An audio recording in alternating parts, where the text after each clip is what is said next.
You may have noticed lately that no matter how much you and other folk might have tried to make the world a better place, the world seems hell-bent on accelerating into utter chaos and destruction. We seem to have gone right off the cliff. I don't know how, but some folk haven't yet noticed. There is no industry more sensitive to all of this than the sustainability industry. We are talking about the industry that is populated by thousands and thousands of sustainability professionals in corporate offices, in universities, in research institutions, in government or supra-governmental agencies, in nonprofit or non-governmental organizations, and of course, independent sustainability professionals. Many professionals in the sustainability industry know full well that they're effectively being used to protect a very dangerous status quo that is run by decision makers who, in fact, don't want a single thing to change. That's because money from extractive capitalism is the only currency that makes their worlds go round. Maybe you're one of them, a sustainability professional who's slowly wising up to the knowledge that you are absolutely being paid to protect, maintain, and enrich powerful incumbents across our ruling elite by promoting, rationalizing, defending, and justifying the greenwashing of chaos and destruction.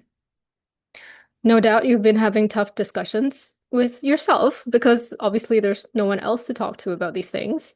Zero. Raise such questions at team meetings, and folk either don't get it or call it a waste of time because timesheets need to be filled in. Better stay in line. Don't rock the boat because we all have mortgages to pay. And that's how it becomes very hush-hush. These topics are absolutely taboo within the industry. We have been taught and instructed what is permitted as systems change, and we are not allowed to take one single step outside of this narrative, even as highly educated sustainability professionals. We are paid money that is raised from planetary and societal destruction, but we are not allowed to even question the script we've been handed.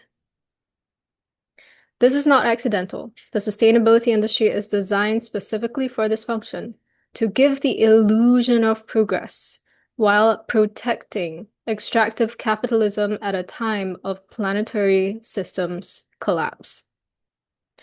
As sustainability professionals, we know this because our bodies know this. We are exhausted, burned out, bored out of our minds, and yet one single, how are you really doing? Away from collapsing into a sobbing pile of elbows on the office carpet tile. The small wins we gain are nothing in comparison to the immense growing mountain of systems perpetuating ecocide. COP after COP, things are getting worse, and none of our leaders seem to be doing anything real to stop this insanity because it is absolutely insane when we, humanity, have the power to stop destroying our planet. Possible Futures Collective began to create spaces for sustainability professionals to explore these important thoughts, to have these peer discussions. Folk are in desperate need to exercise their own agency, to air their grievances, and to come to their own conclusions about what is really going on if they still want to stay part of this gigantic lie. To really talk to one another, to share thoughts long hidden and find kindred spirits, gain different perspectives, and not to brag about project impact or influencing decision makers, but to truly uncover the heart of the issue and find what we're each desperately looking for, better ways to make change that work for us. Not to sell out, to burn out, not to mentally check out, but to be present, active, and alive to how we use our time, our energy, and our expertise in the face of accelerating disasters humanity faces as we wreak havoc across our only planetary home. We started holding workshops for sustainability professionals called Should I Stay or Should I Go? As honest spaces of discussion. Lavinia and I designed the workshops together, administer the logistics together, and Lavinia holds the workshops on a monthly basis these days. We had a big milestone holding the workshop in German a few weeks ago, and we hope to offer a session in Spanish as well at some point in the coming months. Should I Stay or Should I Go is a 3-hour workshop on the failures of the sustainability industry as experienced by sustainability professionals. It's a space for clarity and strategy, for acknowledgement and reinforcement, for solidarity and connection. For more in this workshop, go to possiblefutures.earth/CSIG, SISSIG. The link is in the description, or use this QR code. That's possiblefutures.earth/CSIG.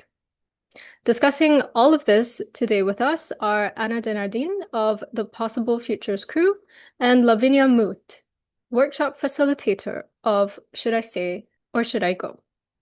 Anna has a few questions for Lavinia, so let's kick off our discussion there.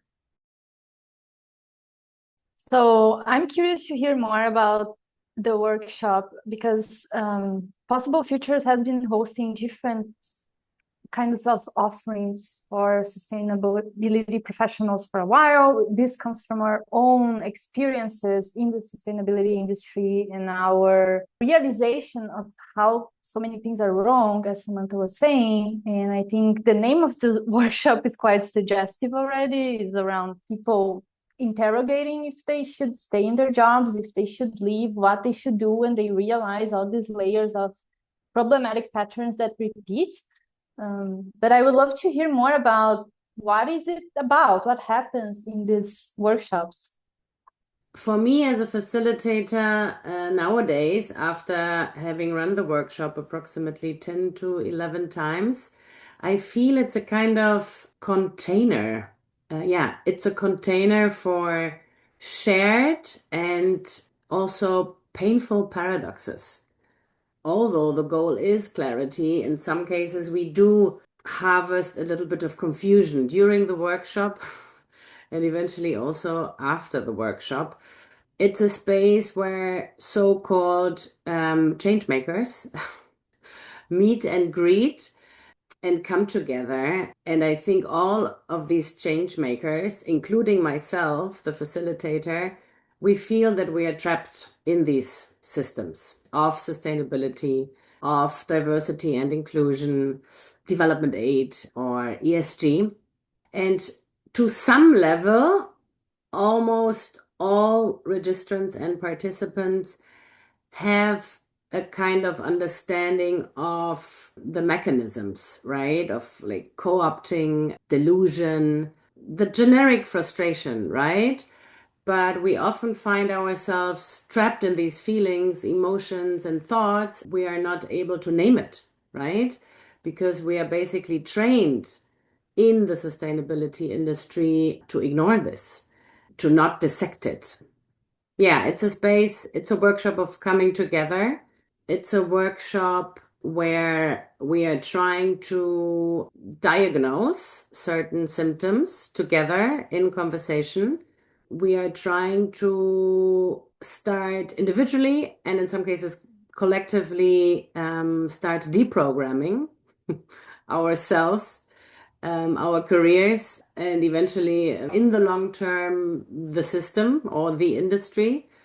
And we are also conducting together a methodology offered by Liberating Structures, which is very, very powerful, called peer coaching.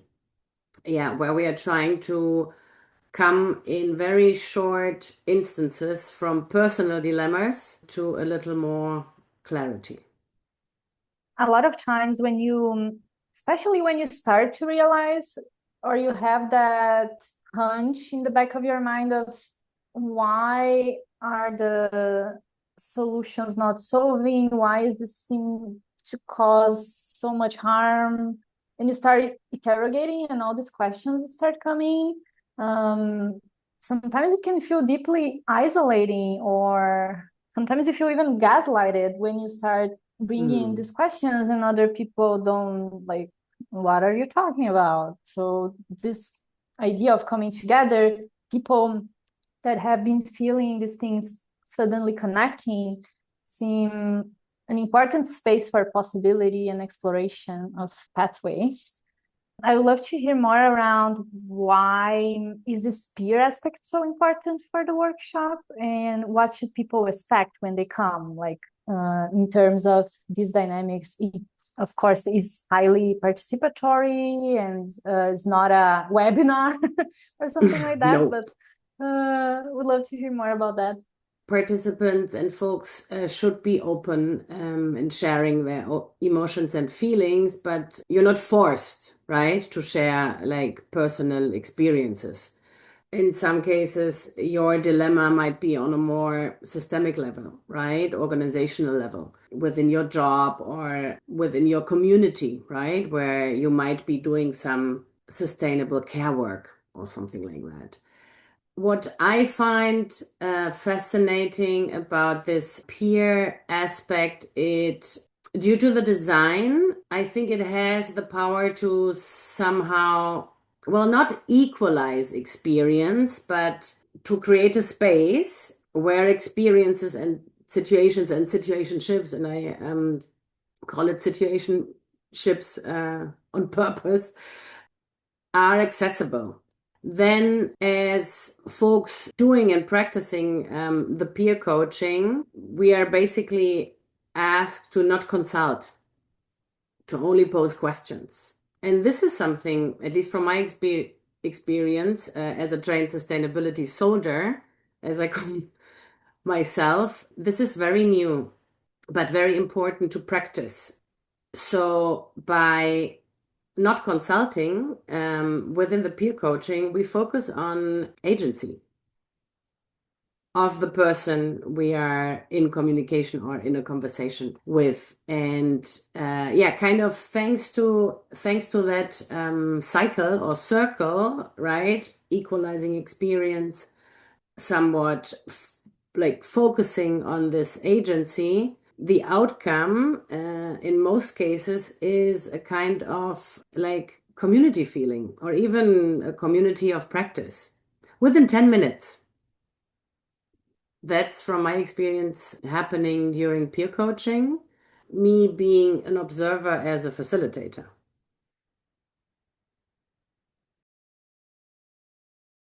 There are participants from different parts of the world, from different subsectors inside the sustainability industry, that it's quite huge in terms of where it spreads and the areas it covers. So I think there is some richness there. I wonder, even though people are coming from very different contexts and backgrounds, are there some patterns you notice around some common concerns or questions people arrive with? Yeah, definitely. I mean, first of all, I think it's very important to mention and to recognize that different participants, different registrants have different access to power and privilege, right? So, me as a facilitator, it's obviously my responsibility. And I think within the collaborative work with the Possible Futures Decolonial Collective, I need to hold myself accountable in trying to create a space where everybody feels welcome. Everybody feels that we are in this together, but everybody also knows that we are not the same. And we don't have the same problems. On a systemic level, with regard to the patterns folks are experiencing in the sustainability industry, I think there is a deep wish for purpose within the world of work. We are really struggling with understanding what purpose is and impact. So we are trying to create this level playing field, you know, how we say in business terms when we talk about workshopping. Yeah, we have like this collective check-in, right? Where we try to break the ice, but we already go on the emotional level within the check-ins. And this is very, very enriching and also powerful. So we try to create this space where, from the beginning on, there is a kind of collective sharing of feelings like frustration, hope in some cases also, and fatigue. Yeah, without anyone having to vulnerably share things they don't wish to share with the whole group. Yeah, I think what you just said now is so important around recognizing different positions of privilege and power and acting in accountable ways from there, because I think the sustainability industry, the regeneration spaces, they tend to romanticize so much everything, especially the sense of community. You mentioned the community of practice, of where these spaces become a kind of melting pot where we are all a happy family. And especially considering how generally white and privileged the sustainability industry is, how that can create some harmful dynamics in the way we relate to one another in these spaces, the way the questions are posed, the way there are so many biases in the conversation, or conversation is really narrow and don't recognize these layers that you just mentioned. So I think that's a very important thing to stress here around how people come together. So we don't start with a lecture. We start, with these icebreakers and check-ins, right? Where folks are immediately, paired with others in breakouts, or we do this in plenary, right? And we start on the emotional level. We ask questions like, "What's one word for your relationship with the industry?" Right? Or with your work in sustainability or in Regeneration Inc. And only afterwards, I give a very, very personal and intimate input, actually, what I think is wrong with the sustainability industry. And then basically in plenary, we ask what the participants, what folks think Sustainability Inc. is protecting within their lived experience or their world of work. And from there, we basically come to this need of deprogramming, of like collectively naming and questioning these dominant narratives we've all been operating under. Well, most of us. Yeah, thanks for what you shared already, Lavinia. I was curious, one of the questions that you pointed to with regards especially to spaces to share emotions.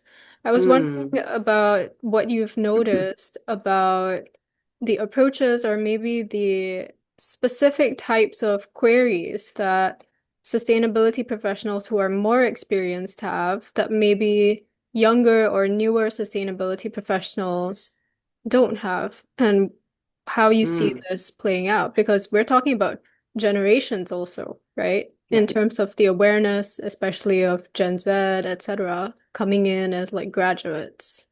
So I was wondering about that dynamic. Yeah, very interesting question, very important question. I'm very, very happy to answer that. So, yeah, first of all, participants are from all over the world, right? It's a really mixed space, and participants also come from all ages, you know. There are folks just having finished university or still in university and thinking about a career, right? Within the fields of aid or sustainability or regeneration or even sustainability academia. And then there's folks who are already working within the industry or basically have built the industry up for the last 30 to 40 years. And the prompt or the request to share feelings, emotions about XY, their work, their understanding of impact, and so on and so forth, is so diverse and so different, and it changes in every workshop. There are groups, and obviously this always depends on the group dynamic, right? There are groups who initially, when I gently ask them to share emotions and feelings, they only share thoughts and facts, you know? And then I, as a facilitator, obviously have to like gently, right, and very kindly remind them, okay, now we go for a second round. And sometimes I start, right? So making myself vulnerable myself to show the slight difference, right? Within a thought and an emotion and a feeling. But it's also, it's very interesting and sometimes also beautiful to observe what happens and how the depth of what they share changes. What I do observe with regard to the younger generation is that they are much more open to share feelings and emotions. Yeah, and also the dark feelings and emotions. So they really, at least from my observation, they really go in there. So yeah, there are some really beautiful intergenerational dynamics one can observe within, those 3 hours, people not knowing each other from before. Yeah. I have noticed that sometimes when there are these like very senior and then very new Mm. sustainability professionals or prospective sustainability professionals in the room, that there is this kind of like sense of guilt. Oh yeah. Yeah. It's also shame. Yeah, combined with frustration. What have I been doing the last 30 to 40 years? And not having answers, right? Like Yeah, I yeah. can't tell you like because I haven't done much. Like I haven't done enough. And I think that that may also be a factor of like not wanting to share emotions, of just kind of like having to admit. And the thing is everyone knows it. Like this is a fact. Everybody knows that there are failures in the industry over 30 Mm. or 40 years. But still this guilt is so hard to address when we're in the same space. Yeah, absolutely. I mean, all of this, as you already mentioned, is tied to solutionism, right? We are basically forced to believe in and practice and conduct on a daily basis, working within the industry, right? And those practices, we do take this into our personal and private lives, right? We keep on looking for solutions all the time. And I think to break free from this another cycle is difficult, is uncomfortable, and it's also very individual, right? I think everybody needs his or her or their individual time for that. I also experience that senior sustainability folks are pretty much shocked in the beginning in their understanding, and they do reflect this to me in their understanding of normative language I, as a facilitator, use during the workshops. But if I contextualize, that this is a collective practice of naming, and questioning the power structures within the industry, they do understand and also embrace it. And sometimes already start practicing this in our conversations during the workshop. Mm. Who attends? Have there Mm. been any men who have joined? Very few men, I would say 10% or 10 to 15%.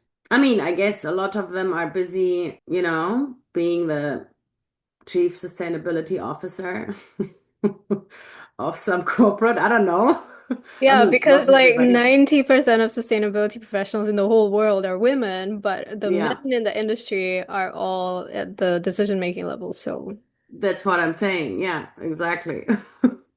I mean, not all.